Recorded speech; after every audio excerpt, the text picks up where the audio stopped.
Number 1. The summer of 1981 came and went with the blink of an eye. Fall colors took over Caledon as students returned to the classroom for another year. But Eric Larsfolk and John McCormick Jr. never took their seats in the classroom. They never opened their math book, never got to make a science presentation, never got to go to the school dance. Instead, they disappeared without a trace from the McCormick family farm in late August amongst a cloud of suspicion and mystery. Weeks after the boys disappeared, Bill Curry, a now retired Ontario provincial police officer assigned to the case, said it was possible the boys had hitched a ride to the Toronto exhibition and would come home soon.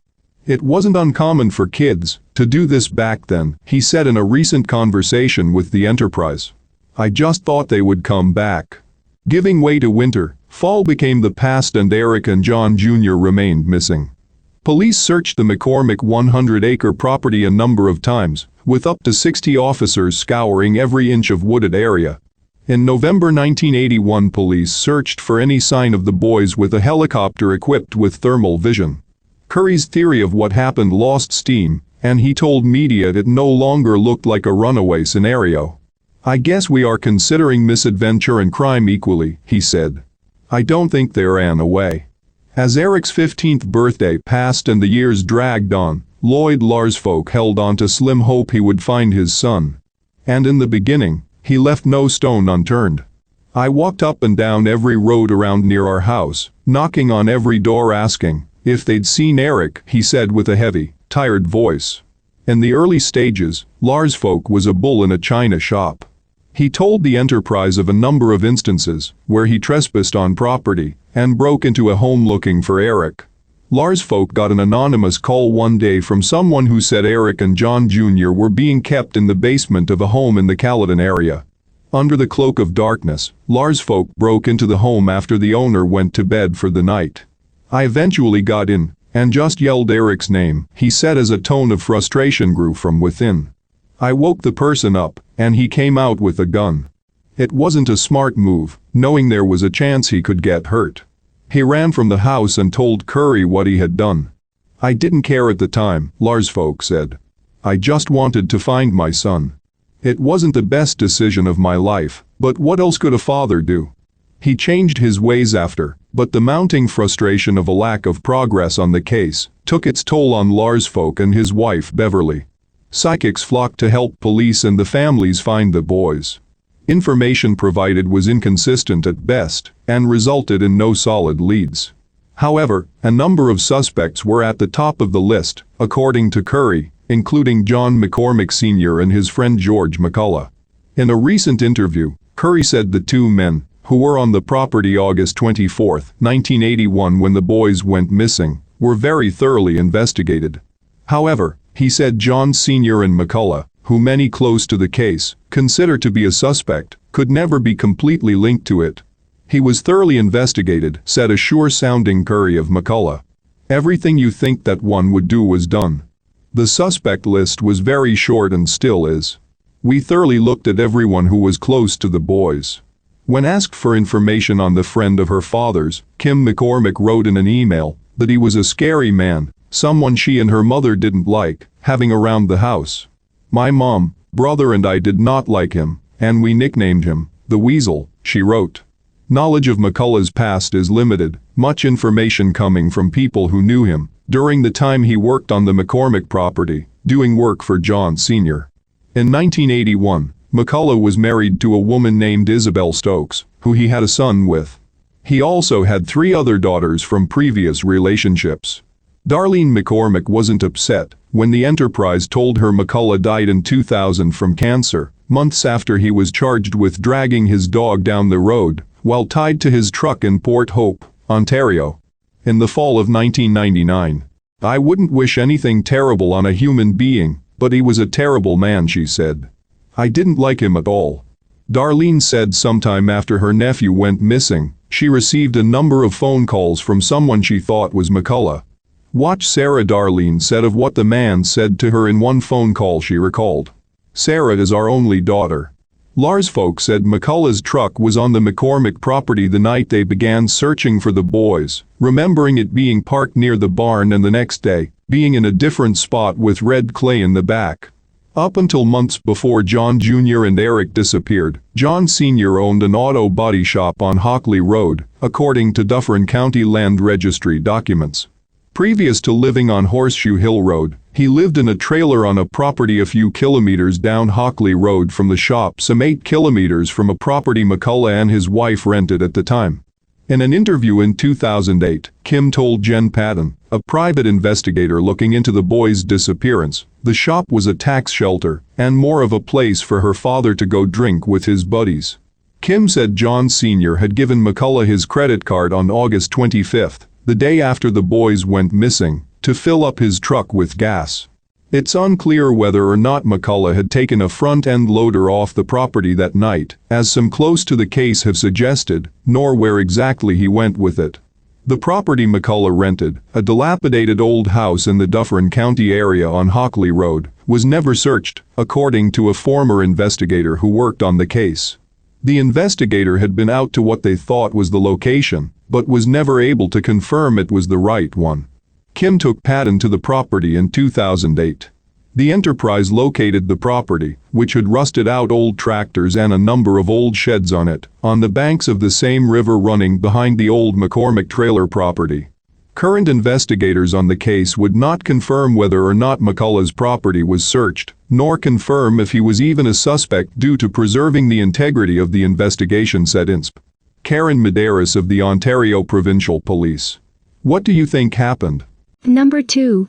After more than a year of investigations, searches, public appeals and sleepless nights, the family of missing Alberta man Marshal Iwaasa say they are no closer to knowing why, or how, the 26-year-old disappeared without a trace. Iwaasa's burned-out truck was found on a remote Forest Service road near Darcy, BC, about 150 kilometers north of Vancouver, on November 23, 2019. Security video later confirmed his last known sighting to be 1 week earlier at a storage locker he shared with his sister in their hometown of Lethbridge. She says part of the family's frustration stems from investigators refusing to treat Iwaasa's case as a criminal matter. I hope that the police are closer, and maybe they have something they haven't shared with us, said Paige Fojan.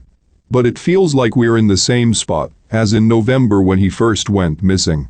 Police and a private investigation team hired by the family have uncovered details leading up to the disappearance, but nothing to give any hint of whether the young man is dead or alive.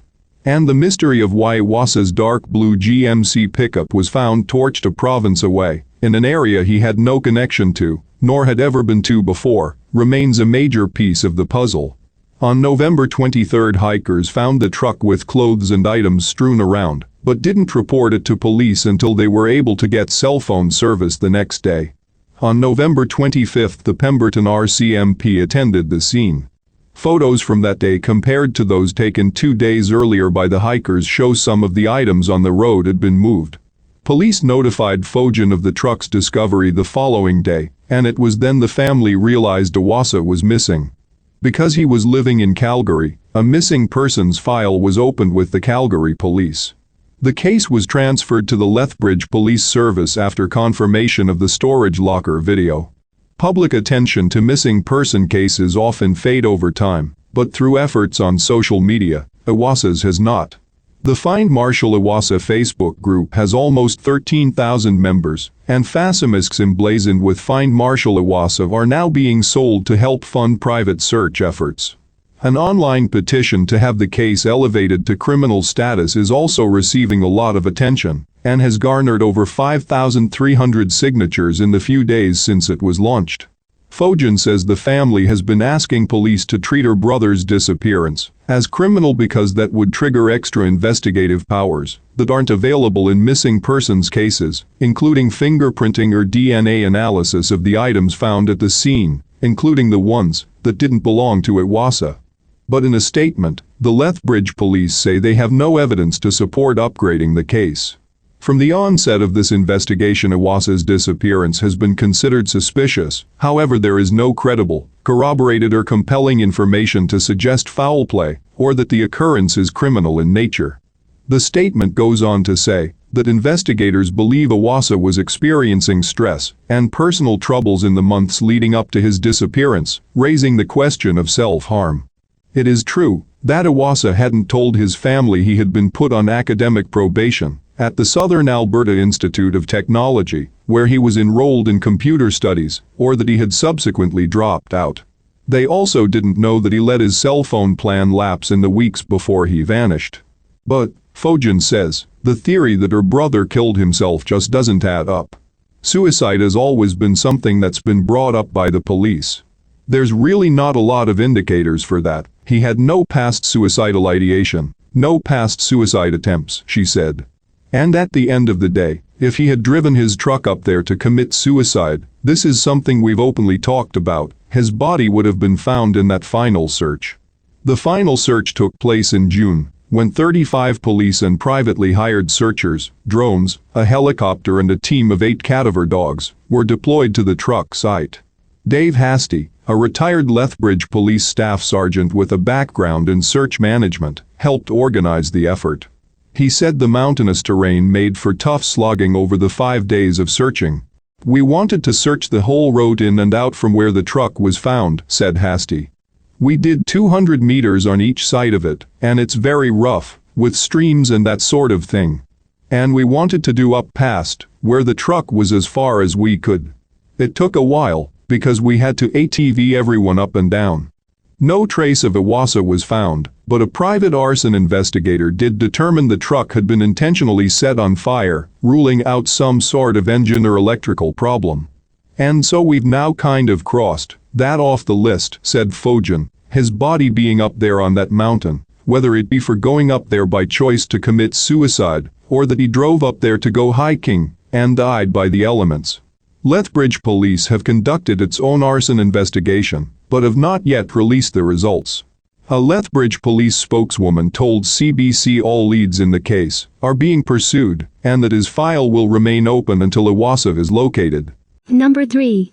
In August of 1996, when he was 34 years old, Bruce Berthelot asked his mother for $1,000, said he was going away for a while, called some friends in Manitoba, and without explanation, walked out the door of his family's home in Leamington, Ontario, and was never heard from again. Bruce grew up in Leamington, played hockey in his youth, and lived in Manitoba for a period of time. He was a skilled carpenter who enjoyed boating and fishing. He eventually returned to Leamington to work as a bartender at the International Hotel, a neighborhood bar in a 2-story brick building on the corner of Erie Street South, owned by the Berthelot family. At the time of his disappearance, Bruce smoked cigarettes, drank beer and had been unemployed for several months due to his struggles with bipolar disorder. After Bruce left home, his family initially believed he may have traveled west. They searched for years across Canada, focusing their early efforts in Manitoba. They attempted to locate him at fishing lodges in the northern part of the province without success.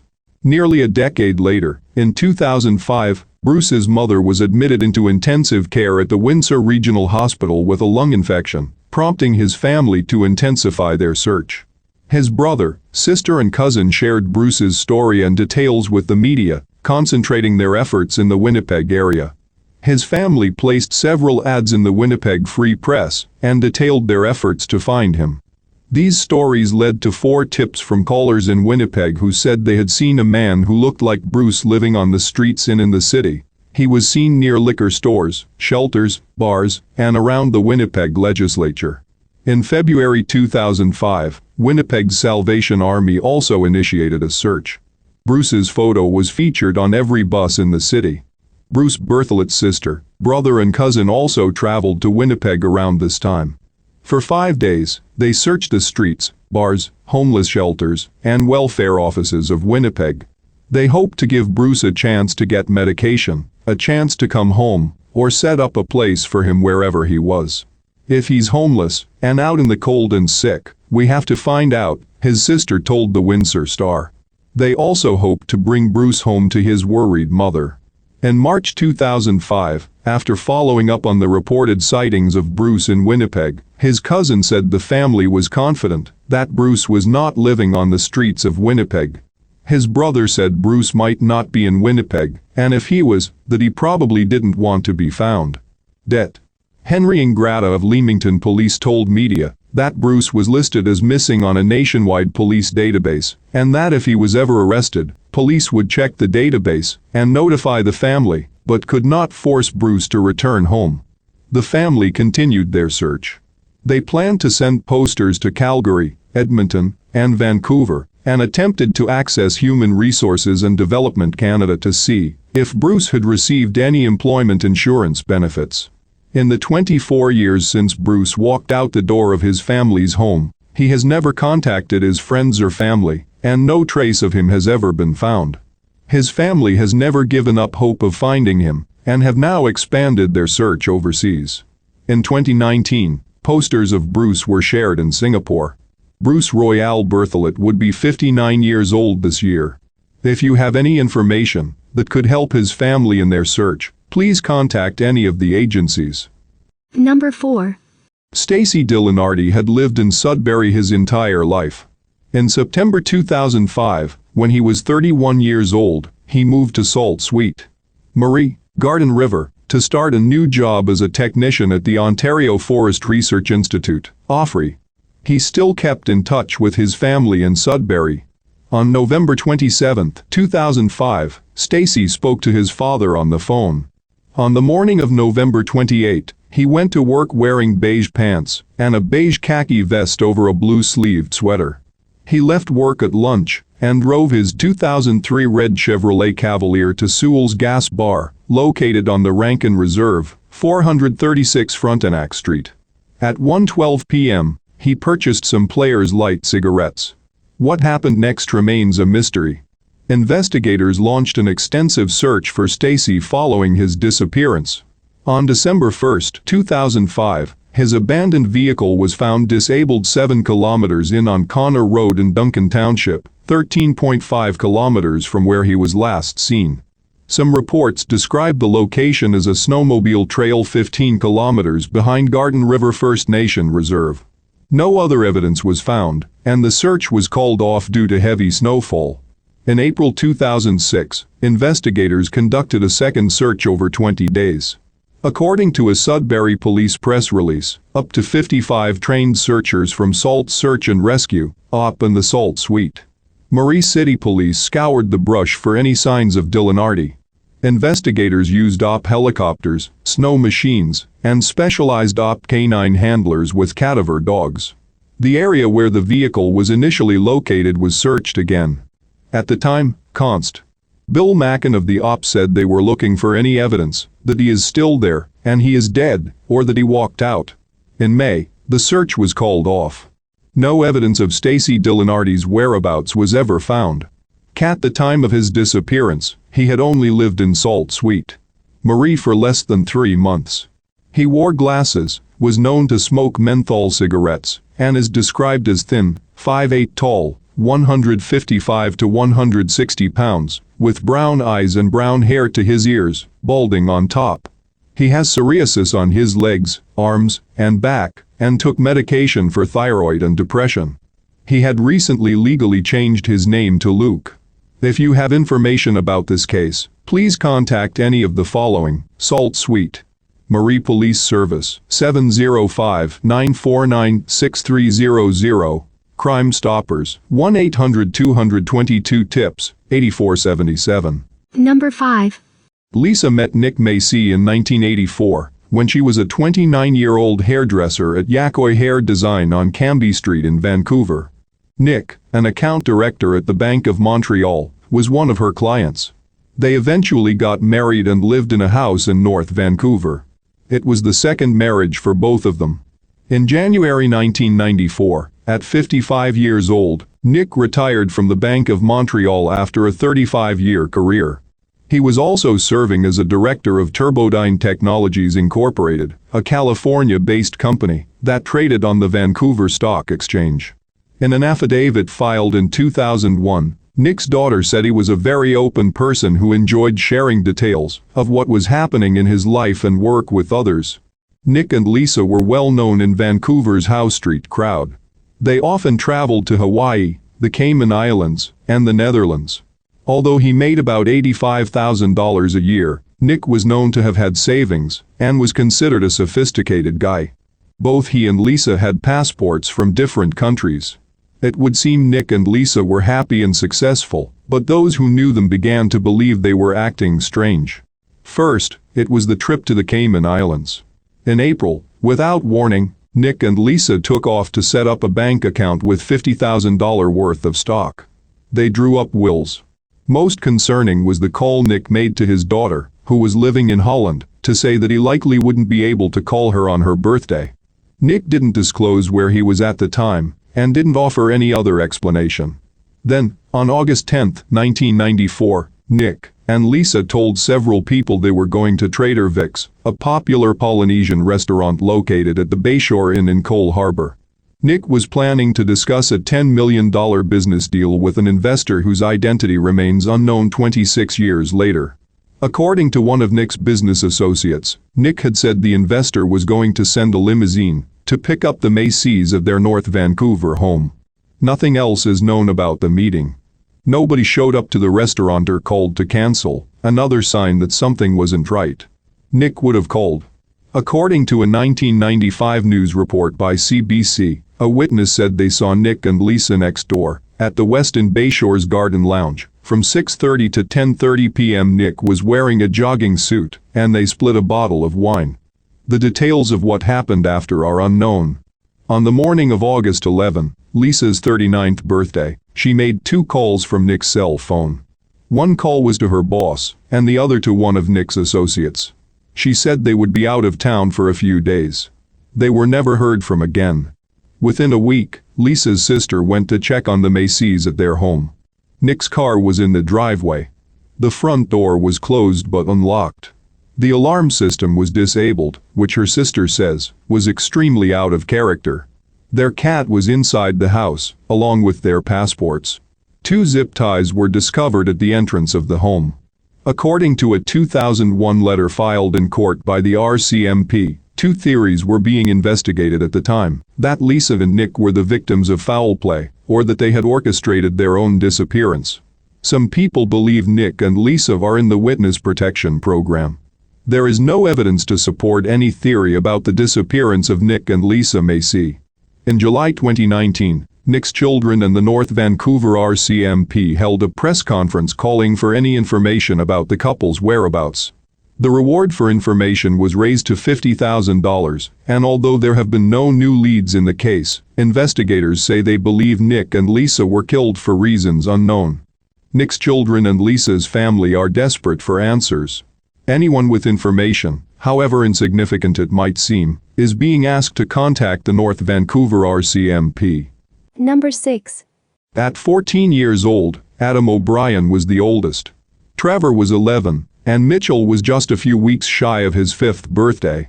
On the day their father kidnapped them, Mitchell was feeling sick. Their mother, Diana, had tried to keep him home. But Gary O'Brien was adamant that all 3 boys come to his home in Torbay, Newfoundland, for their scheduled visit on November 9, 1996.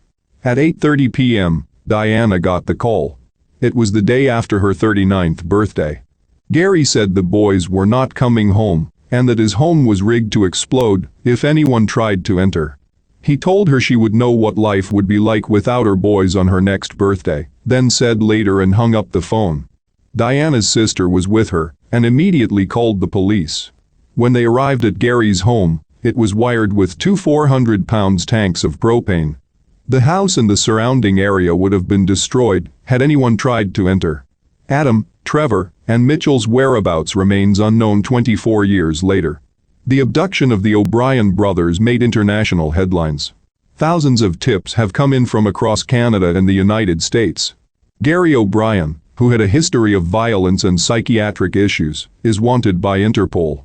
He is described as 5'10" tall, 132 pounds with blue eyes and gray hair.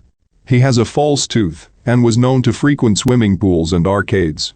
There is a $50,000 reward for information leading to his arrest. In 1997, 1 year after the boys were kidnapped, the engine from Gary's 1989 Ford Tempo was found 10 kilometers off the coast of Flat Rock Cliff in Newfoundland. Diana thinks it was part of Gary's plan to mislead investigators and has always believed her boys are alive. In 1998, a woman from Thunder Bay, Ontario, called investigators and said she had babysat for Gary. She knew intimate family details, including the boys' unpublished nicknames. The tip is considered credible, and it's believed that Thunder Bay is the boys' last known whereabouts. The woman never contacted investigators again. All attempts to locate her and confirm her tip were unsuccessful, and her identity remains unknown. Diana has never stopped searching for her boys. In 2011, she met with former Prime Minister Stephen Harper to raise awareness about her sons and other missing children. She believes Adam, Trevor, and Mitchell might be living in a cult-like community or have been brainwashed and are unable to make contact with her. Adam O'Brien is now 37, Trevor is 35 and Mitchell is 29. Gary O'Brien is 64. If the boys made it over 4,000 kilometers to Ontario, someone must have seen them. Someone can help bring them home. Number 7. On October 3, 1996, Audrey Desjardins was a few weeks shy of turning 43. She had a loving family that included her 20-year-old son and her husband, Geeton. The family lived in Welland, Ontario, about 20 minutes from the former Nabisco fruit packing plant in St. David's, where Audrey frequently worked night shifts. That evening, when she finished the night shift, Audrey dropped off her friend co-worker in Welland as she sometimes did. Audrey was driving her four-door burgundy 1985 Ford Crown Victoria, a Mother's Day gift from her husband. The car was in excellent condition and had a Canadian flag bumper sticker on the left rear bumper and the license plate CJM 741. Before Audrey drove away, the two friends said they would see each other again the next night. This was the last confirmed sighting of Audrey and her vehicle. Over the span of 5 years, investigators conducted 35 dives in the Welland Canal and other water bodies in the region. In 2009, Niagara Regional Police added Audrey's case to an online database in hopes of gaining information about Audrey's fate. "I always thought I'd hear the car coming home one day," said her son in a Niagara Standard article by Peter Downs, published in 2009. That was 11 years ago. Despite these efforts by investigators and her family's relentless search for answers, there has never been any sign of Audrey or her vehicle, and no indication of what happened the night she disappeared nearly 24 years ago. In 2016, a red vehicle with a body inside was found submerged in the Welland Canal. The woman was later identified as 56-year-old Kathy Peets, the daughter of a former Niagara mayor. When Audrey Desjardins disappeared, she was wearing a light blue jacket with 2 brown strips on the front, going to the shoulders, with a belted waist. She was also wearing light blue jean pants with a belt, a salmon-colored sweater, and black running shoe-style footwear. She was carrying a black, short-handled purse. Audrey's date of birth is October 28, 1953. Some agencies list her age at the time of her disappearance as 43. If you recognize Audrey, her vehicle, her clothing, the Canadian flag bumper sticker, or have any information that might help her family find answers,